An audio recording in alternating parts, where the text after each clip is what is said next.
negotiations would keep the commander-in-chief going. But it didn't stop the war from escalating on all fronts. In 1942, the big picture was the possibility of a Russian capitulation. Stalin insisted that only the opening of a second front in northern France would save Russia from impending defeat. Also pressing the strategy were General George Marshall and many of the American chiefs. But Churchill strongly objected.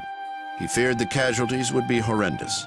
For weeks, the Anglo-American allies spent their energies fighting each other. There were knockdown, drag-out, bitter fights. Marshall once said, you know, I spend all my days trying to sort out disputes between the Air Force and the Army and the Navy and between the British and the French and the Americans, and it's only at the end of the day when I get home and fix my first highball that I remember that I'm fighting the Germans and the Japanese. The coalition was in crisis before it had undertaken its first joint operation. Churchill would have to take another trip across the Atlantic to prevent a breach with Roosevelt. On June 19, 1942, the British Prime Minister flew to Hyde Park to bridge the divide separating the two Allied nations. In the library of the Roosevelt family home, FDR and Churchill agreed to push ahead with the development of the Manhattan Project, the joint effort to build an atomic bomb. That agreement had been simple to achieve. But as the leaders sat around the pool at Eleanor's home at Valkill, Churchill tried to convince Roosevelt to commit U.S. troops to a North African landing. It wouldn't require taking on German forces directly. Instead, Churchill was promising an easier fight against the Vichy French. But Churchill not only prevails upon Roosevelt to do this, but he manages, in one of the great act of political wizardry, to convince Roosevelt that the North African operation was Roosevelt's original idea, which was just nuts because it was really Churchill's operation. The American military chiefs of staff dismissed this as periphery pecking. Their objective was to knock out Germany's capacity to wage war by knocking out its industrial establishment. So North Africa, from this strategic perspective, was a great distraction.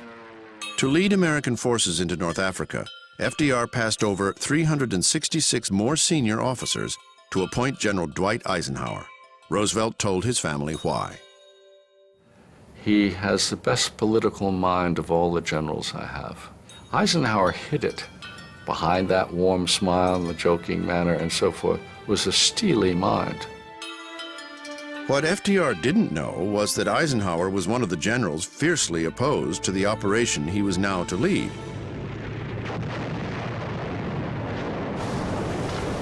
But regardless of his apprehension, Operation Torch, the North African invasion, began on November 8, 1942. General George Patton, aboard the USS Augusta, oversaw the landing of more than 33,000 Allied forces. Roosevelt was in Hyde Park when he received news by telephone that the assault had begun. An aide noticed that his hand was trembling. He listened, then announced, "We have landed in North Africa. Casualties are below expectations. We are fighting back." He reassured the country that acting as the United Nations, the Allied powers had just begun their counterattack. I cannot tell you when or where the United Nations are going to strike next in Europe, but we are going to strike and strike hard.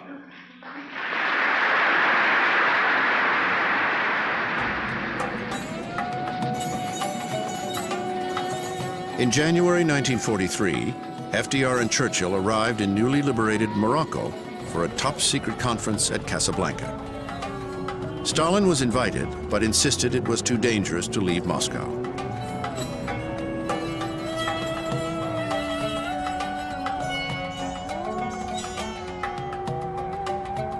Roosevelt decided to travel without Secretary of State Cordell Hull. He told his staff that Hull was stubborn, inflexible, and difficult to handle. He would have been such a nuisance, Roosevelt told Averell Harriman, one of the few advisors brought along.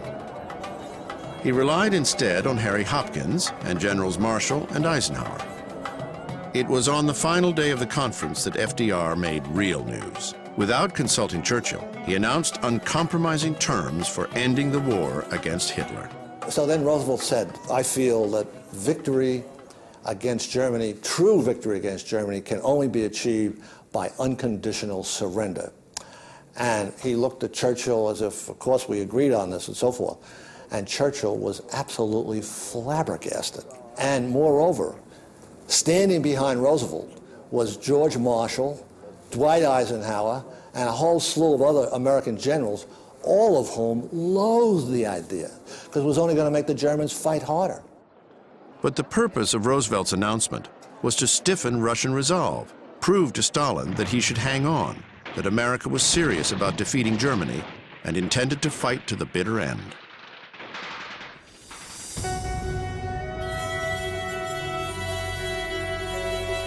At the end of the conference, Churchill suggested that the president forget the burdens of war and travel with the prime minister across the Moroccan desert to a magical spot Churchill wanted to share. Thousands of American troops lined the route from Casablanca to Marrakesh. At La Sadia, a villa overlooking the Atlas Mountains, Roosevelt was lifted up 62 steps to the top of a tower to watch the sunset.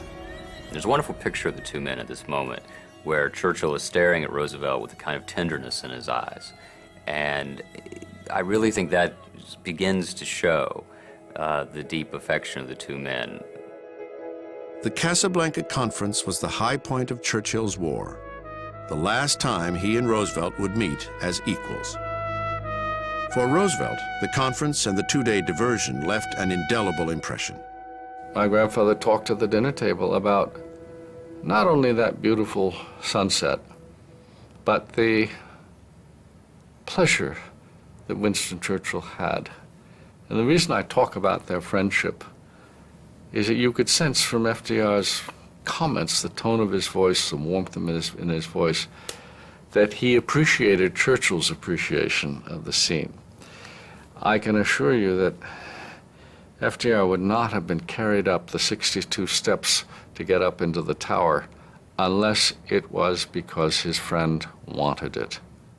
But sadly, there was someone missing that first night home after a journey of 8,000 miles, an absence that, for FDR, compounded a growing sense of isolation.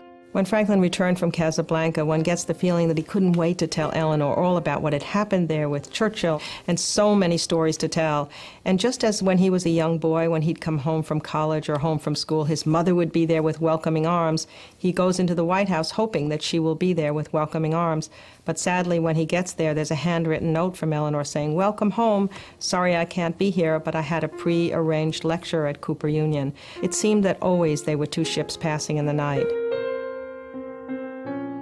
Few outside the Roosevelt family knew that the war was significantly draining the president's strength and resilience, that the job he once said he loved was exacting a cruel toll. By the summer of 1943, Roosevelt was pretty lonely. Missy LeHand had had her stroke, his mother had died, and I think he needed Eleanor. He needed her almost as if he wanted her to be his wife again. It had been 25 years since Franklin's infidelity with Lucy Mercer nearly destroyed the Roosevelts' marriage. Now he wanted to try to restore his relationship with his wife. During a tour of Southern and Midwestern Army bases, Franklin asked Eleanor whether she would be willing to stay home more, keep him company, and become his emotional as well as political partner. Eleanor asked for time to consider. When they finally got back to the conversation about whether or not she might re-establish her relationship with him, what she did with great enthusiasm was to say, "Could I please have permission to go and visit the troops in the South Pacific?" FDR didn't argue. He would never again broach the idea that the rift that had grown between them might be healed.